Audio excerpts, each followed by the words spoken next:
So hello guys welcome back to Hemant blog. So guys finally आज चाहिँ म धेरै दिनपछि तल जाँदैछु। भने चाहिँ म चाहिँ कि जो अस्तितिर जान्थेँ नि त हिमा पहाडतिर जान आँटेको। बाँकी बिहान चाहिँ मौसम चाहिँ एकदम अद्रो अद्रो भइरहेको छ, पानी परिरहेको छ कि यो छ कि म पारी पुग्न सक्छु नै म भन्ने कुरो। पानी धेरै आइरहेको होला जस्तो गरिरहेको थियो नि त, ट्याक्कै पानी पऱ्यो भने भिजिन्छ, वहाँ पुग्न अलिक गाह्रो हुन्छ नि त, धेरै टाढै छ भनौँ। एन्ड बाँकीको यस्तो छ यार, आजकल घरतिर बस्नै मन लाग्दैन भनेको, किनकि गाउँमा केटा रुपेको छैन अनि घरमा बसी एक्लै अब घरमा काम साम भ्यायो अनि त्यसपछि त बाँकी टाइममा त बोरिङ फिल हुन्छ नि त। त्यो यस्तो साँझमा चाहिँ म जाने कि मामा घर, त्यहाँदेखि अब हान्जाहरू छ नि त, मामा छ दाइहरू छन् भाइहरू छन् होइन, अनि दाइसँग केही नयाँ कुरा सिक्न पाइन्छ कि त्यहाँ गएपछि। त्यो जस्तो अब युट्युबको बारेमा होला चाहिँ धेरै नलेज छ नि त, के भन्छ मभन्दा हल्का उहाँले पनि पहिला पहिला युट्युबमै काम गर्नुहुन्थ्यो, पछि थाहा भएन के भएर छोडिदिनु भएछ कि, अनि त्यही भएर अब उहाँसँग भएपछि हल्का केही सिक्न पाइन्छ नि त। त्यही भएर चाहिँ म उतै जान्छु कि आजभोलि चाहिँ यस्तै यो नयाँ नयाँ कुरा सिक्ने, जहाँ सिकिन्छ त्यहाँ अगाडि बढ्ने कि त्यहाँ त पुगेकै हो म चाहिँ आजभोलि। त्यही भएर गइरहेको बाटो चाहिँ यहाँ भर्खर भर्खर खनेको मान्छेले खनेको बाटो आजभोलि हेर्नु यस्तो भएको छ। यहाँ चाहिँ आँप पऱ्यो कि आँप चोर्नु, अब हामी पहिला होइन स्कुलको टाइममा कि यो आँप चाहिँ खतरा चोरेर खान्थ्यो कि। आजभोलि त अब यस्तो वास्तै लाग्दैन नि, त्यहाँ अलिक फल्यो अब यहीँ नजिकै छ, कहिले के भन्दा घरको मान्छेले आजभोलि अब जाने म त खानै मन लाग्दैन। पहिला सानो चाहिँ यस्तो हुन्थ्यो कि ज्यादा कि हामी बहुत ज्यादा चोरेर यताउता गरेर मतलब हुन्थ्यो नि त, खाइदिने कि स्कुलबाट आएर भागेर तल पुगेर त्यहाँ बस्नु भएको छ, मलाई हेरिरहनु भएको छ सायद कना बरबाट आइरहेको भनेर होला। त्यस्तै म चाहिँ एक्लै बरबाट हेर्ने हो। धान पनि ठुल्ठुलो भइसक्यो, केटाहरू त्यहाँ बसेछ पक्कै पनि। सो यसको गाइस आजको मेरो यात्रा कस्तो हुन्छ हजुरहरूलाई यो सानो भिडियोको मार्फत देखाउने छु। सबैजनालाई भिडियो स्क्रिप्ट नगरी एन्डसम्म हेरिदिनु होला। र गाइस तपाईँलाई चाहिँ म यो कुरा भन्न आइरहेको छु कि जो मेरो सर्ट भिडियो हेर्ने साथीहरू जो पनि हुनुहुन्छ होइन, कि प्लिज एक्चुअली मेरो लङ भिडियो पनि गरेर हेरिदिनु होला। किनकि अब यो सर्ट भिडियोमा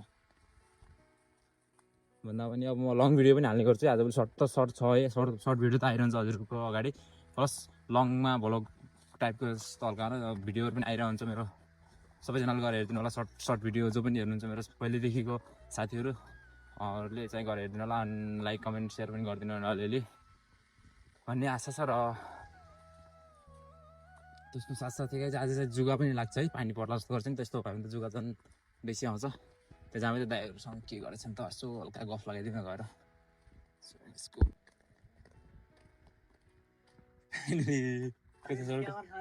क्यामेरा त मेरो त म बस्दै खाने बेला सुत्ने बेला अनि त्यति टाइममा बनाउनु न बस्ती क्यामेरा ठार के छ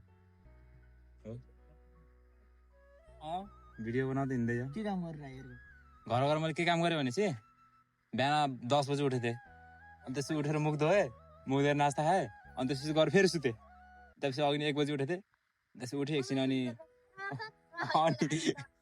त्यसपछि लाएर फेरि अनि एकछिन केटाहरूसँग कुरा गरेँ, त्यहाँदेखि आएको। त्यो बेला केटाहरूसँग बोल्न लाग्थ्यो त म सुत्ने जन्मेको म मात्रै अनि अझ उठ्ने मन त थिएन। अब फेरि यता यिनले बोलाएर आएको। म त पानीको कुरा गर्दै थिएँ है कि यतिकैमा पानी त आइहाल्यो ठ्याक्क लगाएर। अब पुग्ने त पारीको देशमा हो सायद। कस्तो लागिरहेको छ सोल्टी पानीमा भिज्न? मस्त फिल भइरहेको है।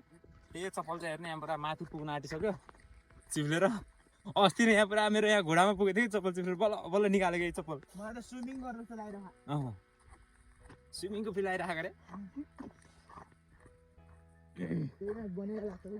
गनेला आउँछ खुट्टामा चाहिँ गड्यो होला। यो गाइस अनि बाँकीको अनि यस्तै हो गाइस